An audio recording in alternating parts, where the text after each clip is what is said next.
Rebel star Prabhas హీరోగా నాగా అశ్విన్ దర్శకత్వంలో తెరకెక్కిన కల్కి మూవీ జూన్ 27న థియేటర్స్లోకి రాబోతుంది.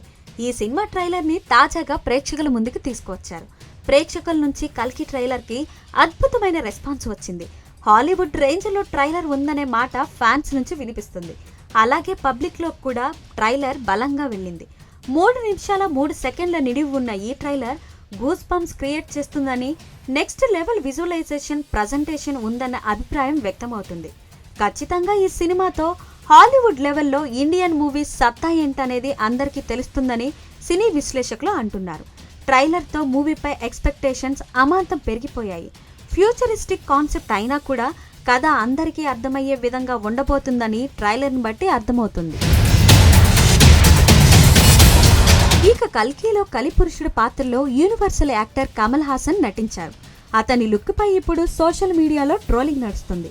నిజానికి కమల్ హాసన్ చేస్తున్న క్యారెక్టర్ గురించి నాగా అశ్విన్ ట్రైలర్లో పూర్తి స్థాయిలో క్లారిటీ ఇవ్వలేదు. ఒకే ఒక్క ఫ్రేమ్లో అతన్ని రివీల్ చేశారు. అయితే ఆ లుక్లో కమల్ హాసన్ భారతీయ 2లో సేనాపతి తరహాలోనే ఉన్నాడనే మాట వినిపిస్తోంది. ఇండియన్ 2లోని సేనాపతి క్యారెక్టర్ తీసేస్తే కల్కిలో కమల్ హాసన్ తరహాలోనే ఉంటాడని సోషల్ మీడియాలో కామెంట్స్ చేస్తున్నారు. మేకప్కి ఖర్చు ఎక్కువైందని, నాగా అశ్విన్ అదే లుక్ని కంటిన్యూ చేసి ఉంటాడని ట్రోల్ చేస్తున్నారు. అయితే కమల్ హాసన్ లుక్ క్యారెక్టర్కి సరిపోయే విధంగా ఉందని కొంతమంది సపోర్టివ్గా మాట్లాడుతున్నారు. కలిపురుషుడు అంటే అలాగే ఉంటాడని రియాక్షన్స్ కామెంట్స్ పెడుతున్నారు. అయితే విమర్శలు ఎలా ఉన్నా కమల్ హాసన్ పర్ఫార్మెన్స్కి ఎలాంటి వంక పెట్టాల్సిన అవసరం లేదు. ఈ సినిమాలో అతని క్యారెక్టరైజేషన్తో ఏ విధంగా మెప్పిస్తాడనేది ఇప్పుడు ఆసక్తికరంగా మారింది. ఓవరాల్గా ట్రైలర్కి అయితే ఫ్యాన్స్ నుంచి మాత్రమే కాకుండా పబ్లిక్ నుంచి సాలిడ్ రెస్పాన్స్ వచ్చింది. అన్ని భాషల్లో కలిపి 15 మిలియన్ వ్యూస్ని క్రాస్ చేసింది.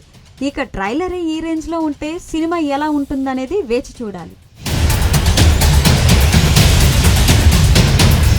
మరిన్ని వీడియోస్ కోసం ఛానల్ ని సబ్స్క్రైబ్ చేయండి. లేటెస్ట్ అప్డేట్స్ కోసం వాట్సాప్ ఛానల్ ని ఫాలో చేయండి. అండ్ లింక్ డిస్క్రిప్షన్ లో ఉంది.